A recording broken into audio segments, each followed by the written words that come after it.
Hello guys, இன்றைக்கி ஒரு fine morning. எல்லாருக்குமே குட் மார்னிங். ஸோ இன்றைக்கி என்னோடய டே எப்படி போச்சு அப்படிங்கிறத பார்க்கலாம்.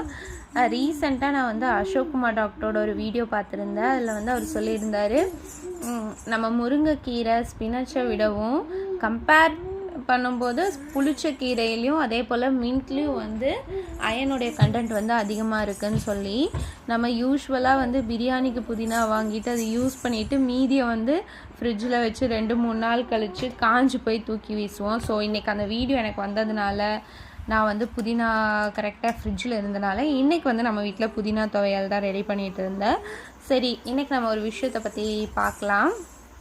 அதாவது மனுஷங்க நம்மளை ஜட்ஜ் பண்ணுறாங்க இல்லையா, அதை பற்றி ரீசெண்டாக நான் யோசிச்சேன்னா மத்திய 11 தான் அந்த சம்பவம் இருக்கும். ஸோ மக்கள் எப்படி இருந்தாலும் மனுஷங்க நம்மளை ஜட்ஜ் பண்ணுவாங்க. குட்டாக இருந்தாலும் சரி, பேடாக இருந்தாலும் நான் பைபிள் ஏன்னா அது இயேசு கிறிஸ்து கூட நடந்திருக்குதான்.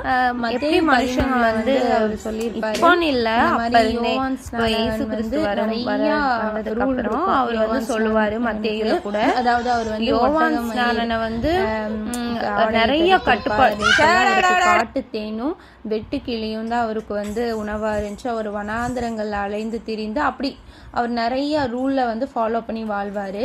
அப்போ இயேசு கிறிஸ்து சொல்லுவார், அப்படி அவன் யோவான் இருந்தபோது யோவானை பிசாசு பிடிச்சவன் சொன்னீங்க. அதுக்கப்புறம் இயேசு கிறிஸ்து நான் அதாவது மனுஷகுமாரன் போஜனம் பண்ணுகிறவராய் அதுக்கு நீங்கள் எல்லாரும் நான் போஜன பிரியனும் மதுபான பிரியனும் அப்படின்னு சொன்னீங்க. ஸோ மக்கள் எப்படி இருந்தாலும் ஜட்ஜ் பண்ணிட்டு தான் இருப்பாங்க. அதை பற்றி கவலைப்படாதீங்க.